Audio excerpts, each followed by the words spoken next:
مکہ مکرمہ میں اپنی قیام گاہ سے احرام باندھ کر منا کے لیے روانہ ہوں گے۔ احرام کی 2 چادریں پہننے کے بعد سر ڈھک کر 2 رکعت نماز ادا کریں اور حج کی نیت کر لیں۔ اللہم انی ارید الحج فیسرہ لی وتقبلہ منی۔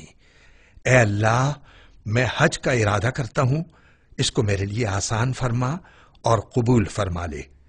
اس کے بعد مرد حضرات بلند آواز سے اور خواتین پست آواز میں تلبیہ پڑھیں۔ لبیک اللہم لبیک لبیک لا شریک لک لبیک ان الحمد والنعمت لک والملک لا شریک لک۔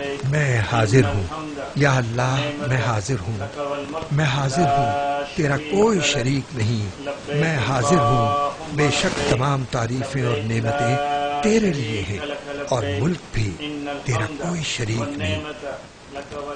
حج کے 5 دنوں کے لیے جو منا، عرفات، مزدلفہ اور پھر منا میں گزریں گے، صرف وہی سامان اپنے ساتھ لے کر جائیں جس کی ضرورت ہو۔ مکہ مکرمہ میں بسیں مکتب یعنی معلم کی طرف سے فراہم کی جائیں گی جو آپ کو منا میں آپ کے خیموں تک پہنچائیں گی۔ مکہ سے منا کا فاصلہ 5 کلومیٹر ہے جو پیدل چل کر بھی بآسانی طے کیا جا سکتا ہے۔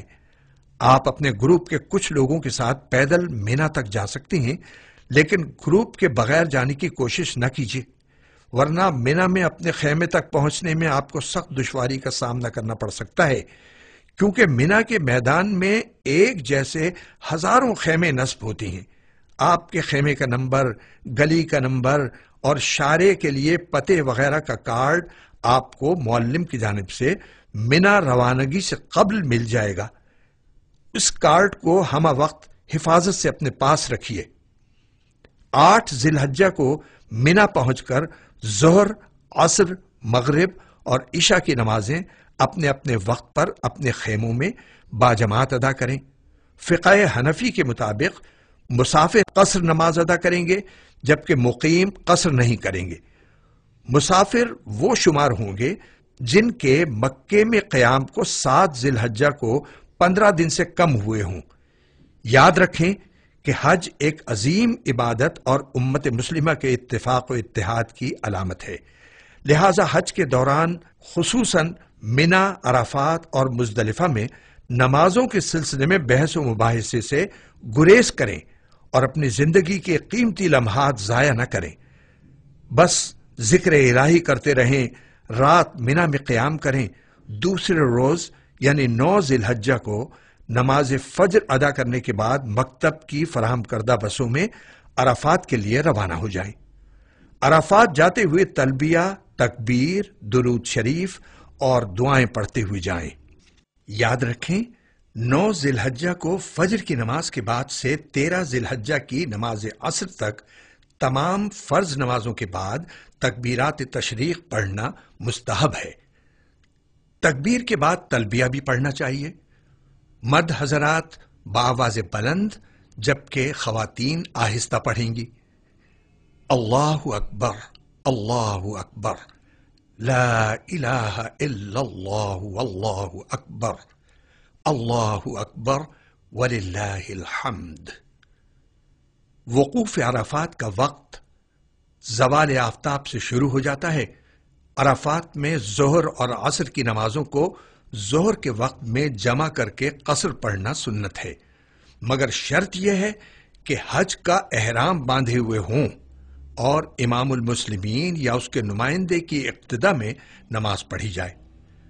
مسجد نمرہ میں ایسے ہی امام نماز پڑھاتی ہیں، لہٰذا جو لوگ مسجد نمرہ میں نماز ادا کریں وہ قصر پڑھیں، اور جو مرد و خواتین اپنے خیموں میں ہوں انہیں چاہیے کہ ظہر اور عصر کی نمازیں اپنے اپنے وقت پر ادا کریں۔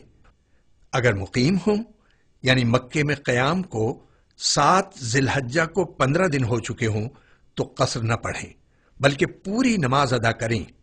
یہ نہ صرف امام ابو حنیفہ بلکہ امام ابو یوسف، امام محمد اور بعد کے تمام حنفی فقہا کا متفقہ فتویٰ ہے۔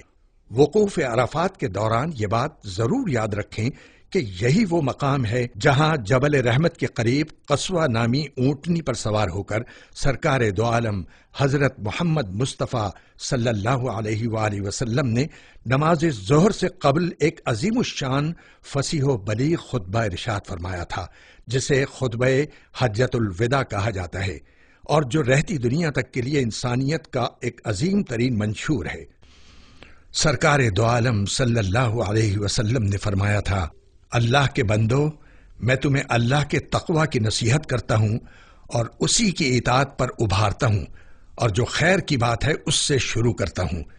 اے لوگو، بے شک تمہارا رب ایک ہے اور تمہارا باپ ایک ہے، تم سب آدم کی اولاد ہو اور آدم مٹی سے پیدا کیے گئے۔ کسی عربی کو عجمی پر اور کسی عجمی کو عربی پر اور کسی گورے کو کالے پر اور کسی کالے کو گورے پر کوئی فضیلت نہیں سوائے تقوی کے۔ بلا شبہ اللہ تعالیٰ کے نزدیک تم میں سے زیادہ عزت والا وہ ہے جو تم میں زیادہ متقی ہے۔ اور میں تمہارے درمیان ایسی چیز چھوڑے جاتا ہوں کہ اگر تم اسے مضبوطی سے تھامے رہو تو اس کے بعد کبھی گمراہ نہ ہوگے، اور وہ اللہ کی کتاب اور اس کے نبی کا طریقہ ہے۔ اے لوگو، تم عورتوں کے بارے میں اللہ تعالیٰ عز و جل سے ڈرتے رہو، کیونکہ تم نے ان کو اللہ تعالیٰ کی امان سے لیا ہے۔ اللہ تعالیٰ کے راستے میں شام کو نکلنا دنیا اور ان تمام چیزوں سے بہتر ہے جو اس میں ہیں، اور اللہ تعالیٰ کی راہ میں صبح کو نکلنا دنیا اور ان تمام چیزوں سے بہتر ہے جو اس میں ہیں۔ بلا شبہ مومن کی عزت، مال اور جان دوسرے مومن پر اسی طرح حرام ہیں جیسے آج کے دن کی حرمت۔ اللہ تعالیٰ کے ساتھ کسی کو شریک نہ کرو، کسی کو ناحق قتل نہ کرو، زنا نہ کرو اور چوری نہ کرو۔ اے لوگو، تم اپنے حج کا طریقہ مجھ سے سیکھ لو، کیونکہ شاید میں اس سال کے بعد حج نہ کر سکوں۔ غروب آفتاب سے قبل تک عرفات کے میدان میں قیام ضروری ہے۔ عصر سے غروب آفتاب تک کا وقت آپ کے حج کا نہایت قیمتی وقت ہے۔ قبلہ رخ کھڑے ہو کر استغفار کریں اور دعائیں مانگیے۔ یہ وقوف عرفہ ہے جو حج کا اہم ترین رکن ہے۔ رسول اکرم صلی اللہ علیہ وآلہ وسلم کا ارشاد گرامی ہے، الحج عرفہ، وقوف عرفات حج ہے۔ یاد رکھیں کہ اگر کوئی شخص وقوف عرفہ کے وقت میدان عرفات میں نہیں ٹھہرا تو اس کا حج نہیں ہوگا۔ اس کا ازالہ فدیہ یا دم دے کر نہیں کیا جا سکتا۔ مزدلفہ، غروب آفتاب کے بعد مزدلفہ کی جانب روانگی ہوگی۔ مزدلفہ جانے کے لیے مکتب بسیں فراہم کرے گا۔ عرفات سے مزدلفہ کا فاصلہ تقریباً 6.5 کلومیٹر ہے۔ لاکھوں حجاج پیدل چل کر بھی مزدلفہ جاتے ہیں۔ عرفات میں مغرب کی نماز پڑھے بغیر مزدلفہ کے لیے روانہ ہوں۔ مزدلفہ پہنچ کر مغرب اور عشاء کی نمازیں ایک ساتھ یعنی ایک اذان اور ایک اقامت سے پڑھی جائیں گی۔ ایسا کرنا واجب ہے۔ نماز مغرب سے پہلے ایک بار اذان اور اقامت ہوگی۔ عشاء کی نماز کے لیے الگ سے اذان اور اقامت نہیں ہوگی۔ مغرب کے فرض کے فوراً بعد عشاء کے فرض پڑھیں۔ مغرب کی سنتیں، عشاء کی سنت اور وتر بعد میں پڑھیں۔ مسافر ہوں تو قصر کریں۔ نمازوں کی ادائیگی کے بعد کچھ دیر آرام کر لیں۔ مزدلفہ میں جمرات کو مارنے کے لیے کنکریاں جمع کرنا ہوں گی۔ ہر حاجی کم از کم 70 کنکریاں چن لے جو بڑے چنے کے برابر ہوں۔ کنکریاں